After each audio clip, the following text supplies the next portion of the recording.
لڑکی کا مرد ٹیلر سے کپڑے سلوانا۔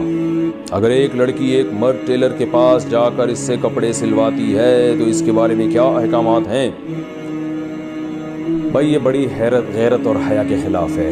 ایک عورت جائے، خاص طور پہ جوان عورت، وہ مرد کے سامنے کھڑی ہو اور وہ مرد اس کے جسم کا وہ ہاتھ لگا کے اس کا ناپ لے رہا ہو، یہ تو بالکل ہی ناجائز ہے اس طرح سے ناپ لینا۔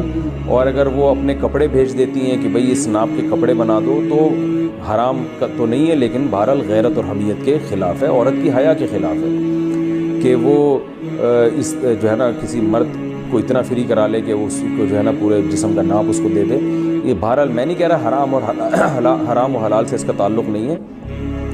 ناجائز تو جب ہوگا جب خود جائے ناپ دینے کے لیے اور مرد اس کے جسم پہ ہاتھ لگا کے اس کا ناپ لے رہا ہو، یہ تو بالکل ناجائز ہے، حرام ہے۔ اور لیکن اگر اپنے کپڑے بھیجتی ہے ناپ کے لیے تو یہ بھی حیا کے خلاف ہے۔ پہلے زمانے میں عورتیں تو اپنے کپڑے تاروں پہ لٹکاتی تھیں ایسی جگہ پہ جہاں مردوں کی نظر نہ پڑے۔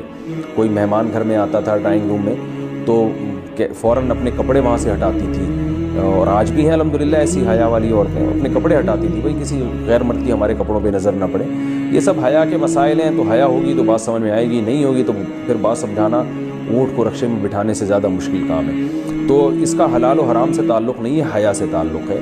تو باقی مرد اگر لیڈیز کپڑے سیتا ہے تو مرد کے لیے بھی مناسب نہیں ہے یہ کام، مگر اجرت حلال ہوگی، یعنی کمیشن کو حرام نہیں کہہ سکتے، کیونکہ ایک کام ہے کپڑے سینا بذات خود ایک جائز کام ہے، تو اس کی جو کمیشن لے گا وہ کمیشن حلال ہوگا، یعنی اس پہ جو اجرت لے گا۔ اسی طرح عورت اگر مرد کے کپڑے سی کے کمیشن لیتی وہ کمیشن بھی حلال ہے، مگر یہ حیا اور غیرت کے خلاف ہے، اس کو ختم کر دینا چاہیے، خاندانی بننا چاہیے، خاندانی